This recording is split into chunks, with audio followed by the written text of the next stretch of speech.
Halo guys, ketemu lagi dengan kita BG Mevo. Apa kabar kalian semuanya? Semoga dalam keadaan sehat-sehat aja ya guys ya. Terima kasih yang masih nonton channel ini, dan juga terima kasih yang udah subscribe, like, komen, share. Semoga channel ini bisa berkembang. Di video ini kembali saya akan memberikan informasi seputar Piala Asia U23 di Qatar nanti di tanggal 15, terkait pemanggilan atau hadirnya pemain-pemain abroad yang bermain di luar negeri. Apakah sudah hadir semua? Saya akan mengabarkannya guys ya. Jadi informasi terakhir itu yang akan hadir atau Rabu, Kamis dini hari tiba itu adalah 3 pemain guys. Rafael Struijk, Ivar Jenner, dan Pratama Arhan.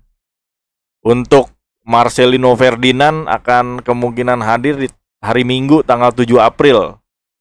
Karena Marcelino juga bertempuran atau bertepatan dengan pertandingan yang tinggal sedikit lagi di Liga Belgia Divisi 2-nya, dan ini berkaitan dengan kontraknya dia di klub Belgia, Deinze.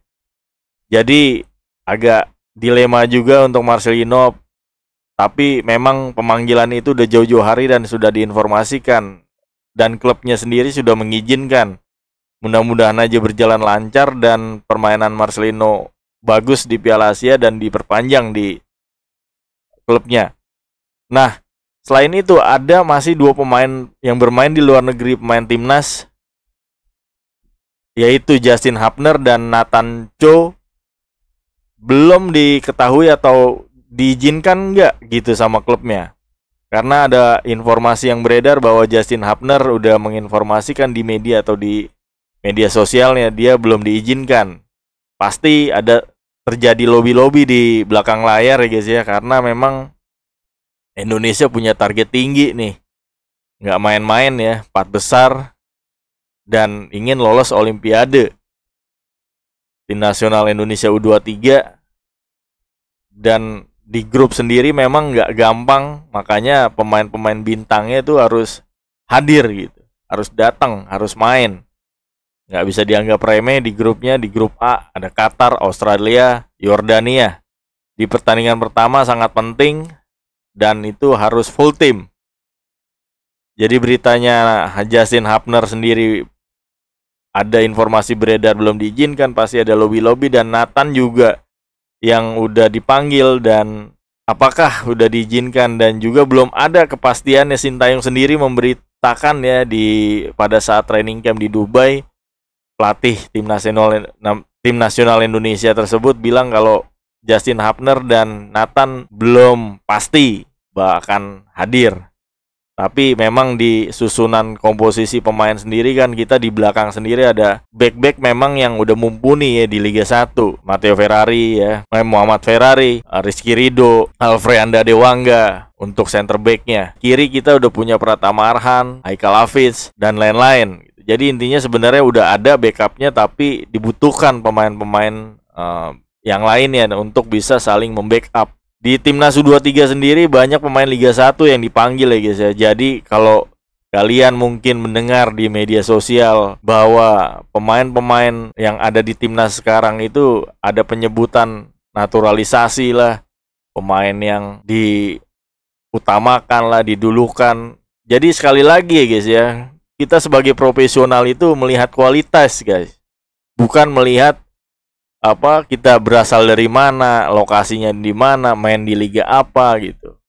Yang sekarang gitu. Mungkin dulu-dulu ada sedikit informasi kalau ada pemain-pemain yang dia berada di klub ini atau dia klub ini punya siapa gitu. Tapi yang sekarang kita emang harus untuk menuju lebih bagus, lebih baik lagi, kita harus benar-benar melihat kualitas gitu. Kalau pemain dari luar negeri emang bagus gitu, emangnya di atas rata-rata pemain di lokal, di liga lokal maksudnya Liga Indonesia, Liga 1, ya itu udah kewajiban pelatih untuk memanggil. Tapi mungkin memang ada kriteria sedikit, kriteria skema dan juga gaya main pelatih itu emang harus disesuaikan dengan pemain gitu. Makanya kalau kalian tahu kenapa Stefano Lillipali sebagai sang raja asisnya di Liga BRI Liga 1 nggak dipanggil-panggil sama Sintayong. Nah itulah, Sintayong punya kriteria sendiri untuk pemain.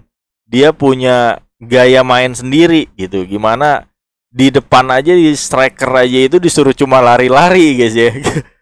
Gitu kalian mungkin tahu Hoki Caraka itu kan informasinya dia hanya sebagai pengganggu ya, perusak atau tukang pres back lawan supaya kabur gitu konsentrasinya dan supaya panik untuk di babak pertama. Jadi Sintayong pengen ada gaya lain, nggak kayak pelatih-pelatih pada umumnya di mana striker itu harus di babak pertama itu harus bisa mencetak gol dan menciptakan peluang. Nyata berbeda kan. Tapi di Piala Asia U23 ini mungkin kita bisa menyarankan untuk Sintayong jangan mencoba-coba lagi, dalam artian komposisi yang dipakai itu udah harus yang mode serius ya guys ya. Dimana kita memproyeksikan Ramadan Sananta yang akan jadi ujung tombak di Piala Asia U23 karena memang dari story-nya di kualifikasi U23 Sananta dijadikan pemain depan utama dan Hoki Caraka yang akan menjadi cadangan. Tapi itu berbeda lagi nanti kalau kita prediksinya seperti itu, tapi di hari H-nya tuh Sintayong melihat lawan gitu, melihat lawannya dan melihat gaya main skema lawannya sendiri, dia akan menurunkan di last minute skema yang atau komposisi pemain skuadnya yang dipertandingkan. Jadi kita semuanya menyerahkan aja ke Sintayong, tapi lagi-lagi pemain kalau ada yang lebih baik dan juga bagus di Liga Indonesia pasti juga akan tercium oleh pelatih tim nasional Indonesia karena punya tim dan juga tidak membedakan pemain ini pemain itu, semua sama untuk kepentingan tim nasional Indonesia. Oke, kita akan selanjutnya nggak lama lagi atau tanggal 5 Juni kita akan melawan Arab Saudi guys ya, dan melawan Uni Emirat Arab di tanggal 8 April. Di tanggal 5 nanti pertandingan uji cobanya secara tertutup, di tanggal 8 juga secara tertutup. Jadi kita akan menyaksikan dalam artian hanya live score-nya ataupun informasi-informasi di media olahraga ya guys ya. Kita akan menunggu bagaimana sepak terjang Indonesia U23 di Piala Asia ini dengan target tinggi dan juga skuad yang memang dibawa sudah bergabung ataupun sudah bermain lumayan lama. Chemistry-nya pasti udah terbangun, tinggal sedikit dipoles aja sepertinya sama Sintayong. Kita penasaran gaya main apa yang akan terjadi nanti pada pertandingan sesungguhnya di Piala Asia melawan Qatar, Australia, dan Yordania. Oke, mungkin itu aja.